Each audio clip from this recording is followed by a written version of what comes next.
आपकी वजह से आज हमें कितने ताने सुनने पड़ रहे हैं। खुद तो चले गए और हमें इस खंडहर में छोड़ गए।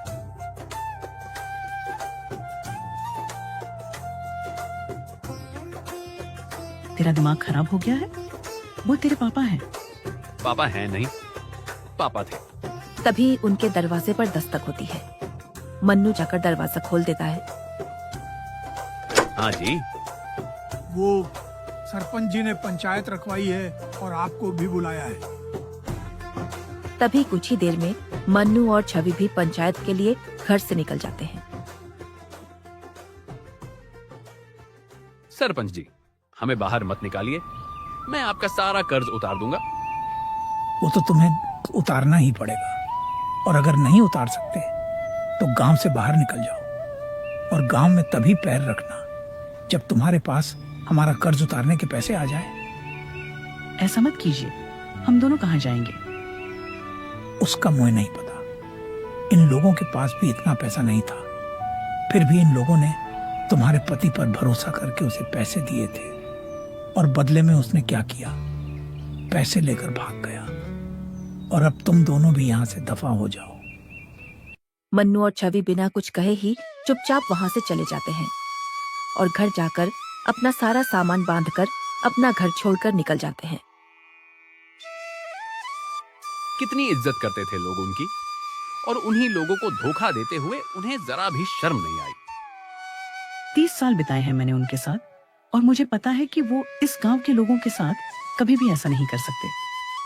और उससे भी बड़ी बात, वो हमारे साथ ऐसा नहीं कर सकते। और दोनों काफी देर तक यूं ही चलते रहते हैं। अब जाएंगे कहाँ? रात भी होने वाली है और भूख भी लगी है।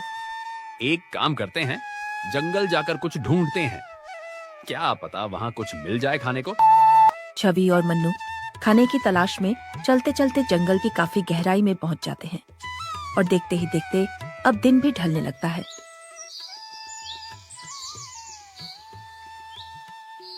माँ, ना तो यहाँ फल हैं, ना ही सब्जी, और ना ही दूर दूर तक कुछ दिखाई दे रहा है। बेटा, मुझे लगता है हम जंगल की बहुत गहराई में पहुंच चुके हैं। अब तो मुझे डर भी लग रहा है। अरे अरे, चिंता मत करो माँ, मैं हूँ ना।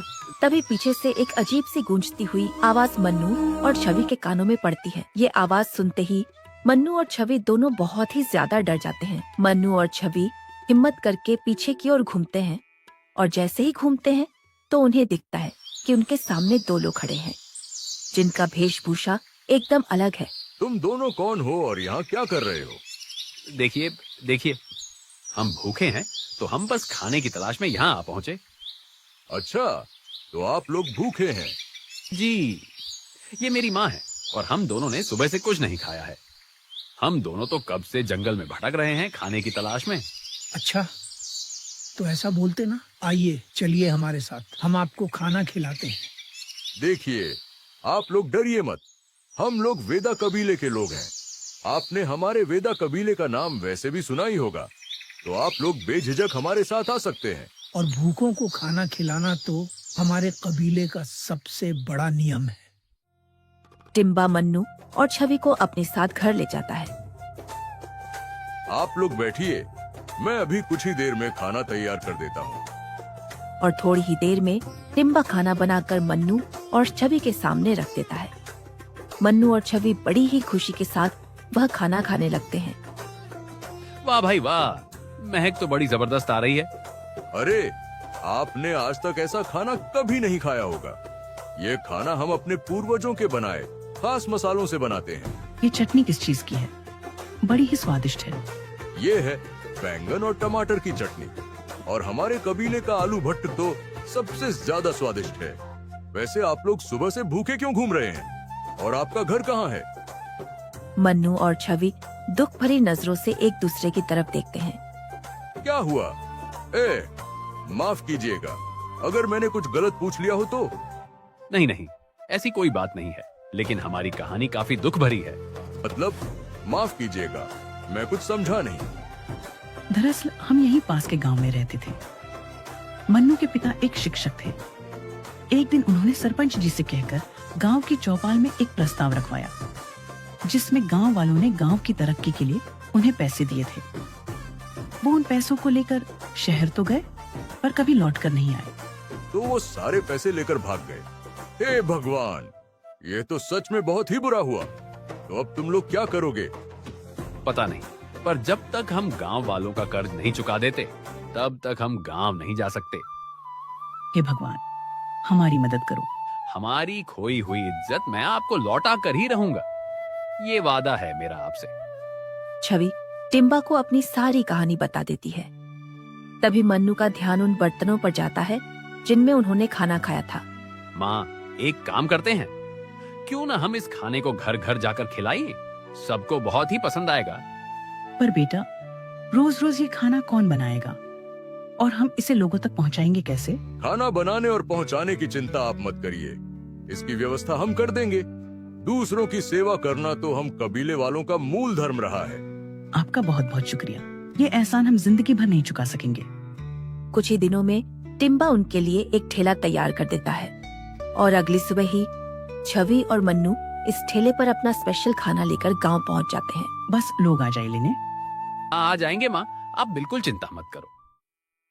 अरे ले लो केले की सब्जी, आलू भट्टा, बैंगन, टमाटर की चटनी। अरे ले लो।